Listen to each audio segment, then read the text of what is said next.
The house was quiet, save for the faint hum of the ceiling fan spinning lazily above.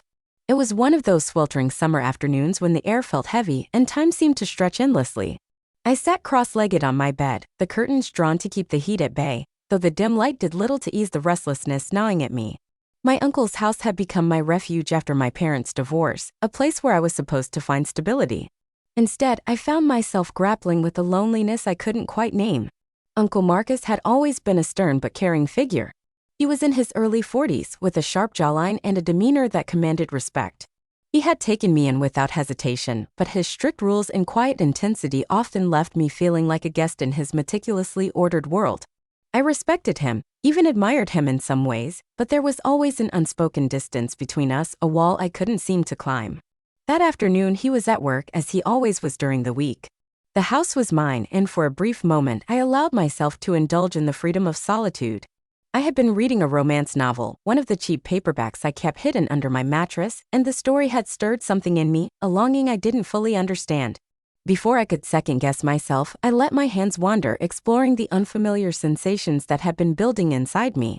It was innocent at first, a way to pass the time, but soon it became something more, a release I hadn't realized I needed. I was so lost in the moment that I didn't hear the front door open. The sound of footsteps in the hallway barely registered until it was too late. My bedroom door creaked open, and there he was, Uncle Marcus, standing frozen in the doorway, his briefcase dangling from one hand. His eyes widened, and for a split second, I saw something flicker across his face: surprise, confusion, maybe even something darker. Time seemed to stop.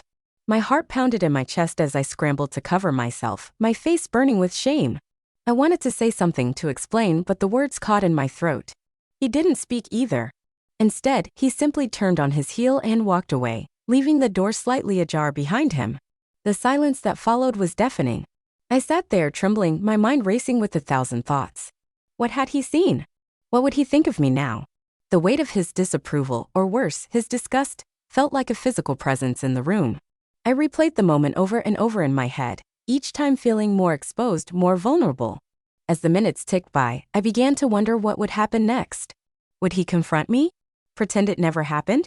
The uncertainty was almost worse than the initial shock. I couldn't shake the feeling that something had shifted between us, something irreversible. By the time I heard his car pull out of the driveway an hour later, I was still sitting on my bed, staring at the closed door. The house felt emptier than ever, the silence pressing in on me from all sides. I knew things would never be the same, but I had no idea just how much they were about to change. The days that followed were a blur of awkward silences and stolen glances. Uncle Marcus and I moved around each other like strangers, careful not to cross paths more than necessary. Meals, once a time for light conversation or shared updates, became tense affairs where the clink of cutlery against plates was the only sound. I could feel his eyes on me sometimes, heavy and unreadable, but whenever I looked up, he would quickly avert his gaze. It was as if the incident had drawn an invisible line between us, one neither of us dared to cross. I tried to convince myself that things would go back to normal eventually. After all, Uncle Marcus was a practical man, not one to dwell on uncomfortable situations. But as the days turned into a week, his behavior began to shift in ways I couldn't ignore. He started coming home earlier from work, often with small gifts, a book I'd mentioned in passing, a box of my favorite chocolates. At first, I thought it was his way of apologizing for the awkwardness, but the way he lingered in my doorway or brushed against me in the hallway felt deliberate, calculated. One evening, as I was washing dishes in the kitchen, he appeared behind me, closer than necessary. I could feel the heat of his body, the faint scent of his cologne mingling with the soapy water. My hands stilled, and I held my breath, waiting for him to say something. Instead, he reached around me to grab a glass, his arm brushing against mine. The contact was brief, but it sent a jolt through me, a mix of confusion and something I didn't want to name. "You've been quiet lately," he said, his voice low and measured. "Is everything okay?" I nodded, not trusting myself to speak. His proximity was overwhelming, and I could feel my heart pounding in my chest. He didn't move away, and for a moment, the air between us felt charged, like the calm before a storm. "You know you can talk to me, right?" he continued, his tone softer now. "About anything." I turned to face him, searching his face for some clue as to what he was really thinking. His expression was unreadable, but there was an intensity in his eyes that made my stomach twist. I wanted to believe he was just being caring, but the way he looked at me, like he was seeing me for the first time, left me unsettled. "I'm fine," I finally managed to say, my voice barely above a whisper. He studied me for a moment longer before nodding and stepping back. Good. I just want to make sure you're okay. The words were innocent enough, but the way he said them felt loaded, as if there was more he wasn't saying. I watched as he walked away, his movements deliberate, and I couldn't shake the feeling that something had shifted between us. That night, I lay in bed, staring at the ceiling, my mind racing. I replayed the conversation in my head, trying to make sense of it. Was I reading too much into his actions? Or was there something more going on? The uncertainty gnawed at me, keeping me awake long after the house had fallen silent. The next morning, I found a note on the kitchen counter. Asterisk, gone to work early. There's money on the table if you need anything. Asterisk, his handwriting was neat, precise, just like him. I picked up the envelope he'd left and hesitated before opening it. Inside was more cash than I'd expected, along with a small folded piece of paper. You're not alone, it read. Asterisk, remember that. Asterisk, I stared at the words, my chest tightening.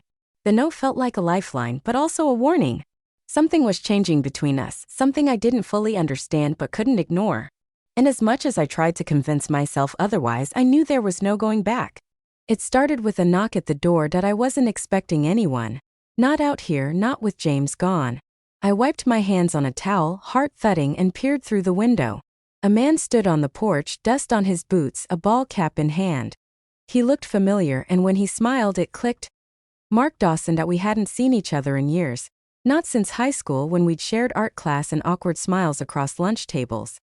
He'd moved away after graduation, chasing rodeos and ranch work, while I stayed behind, planting roots that grew tangled over time. Didn't mean to startle you, he said as I opened the door. I was passing through and saw the for hire sign by the fence. Thought maybe you could use a hand. The sign. I had forgotten it was even there.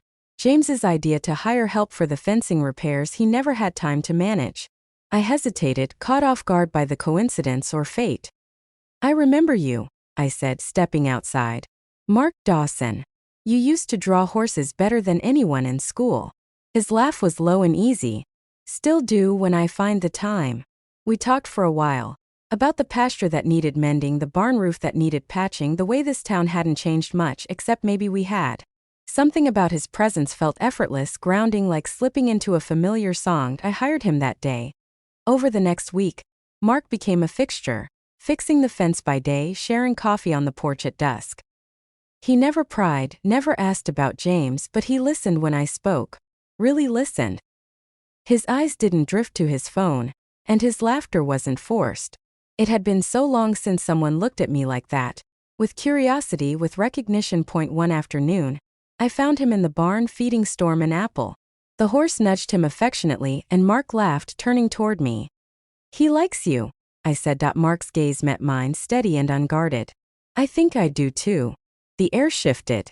My breath caught. I looked away, heart racing. Mark, he didn't press. Just nodded, setting the apple core aside. I get it. You're married. The unspoken but hung heavy between us. And for a moment I didn't feel married, not to the silence, not to the absence. I felt alive again.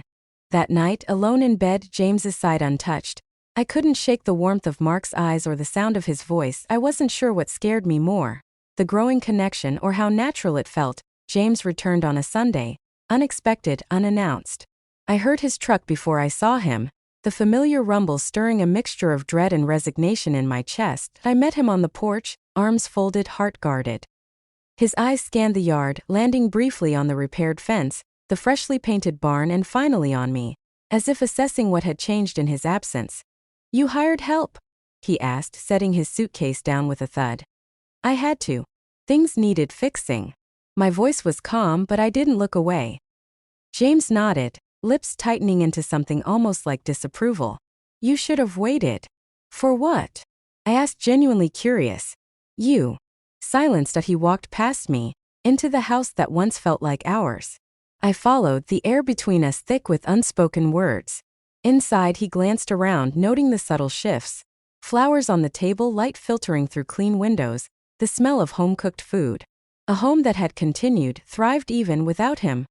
Later that evening, he found me in the barn brushing Storm. His presence was a shadow, unfamiliar and heavy. I know I've been gone a lot, he said, leaning against the stall. Work's been demanding. I didn't respond. I'm doing it for us. he added softer now. To build something security, a future. I set the brush down, turning to face him. We already have something. But you're never here to see it.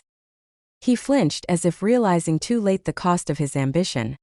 What do you want from me? He asked. The question hung in the air, but I knew the answer.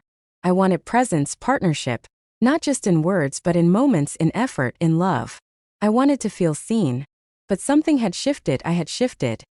I want to find myself again, I said finally. And I don't know if I can do that with you always gone. James stared at me, the weight of consequence settling in his eyes. He didn't argue, didn't promise to change.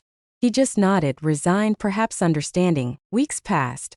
Mark didn't return after James came home. Not out of avoidance, but respect. He left me with space to choose, and in that space I found clarity that I didn't cross a line. But I had stood on its edge and seen what I was missing. Connection, understanding, life. And I wasn't willing to live without that anymore.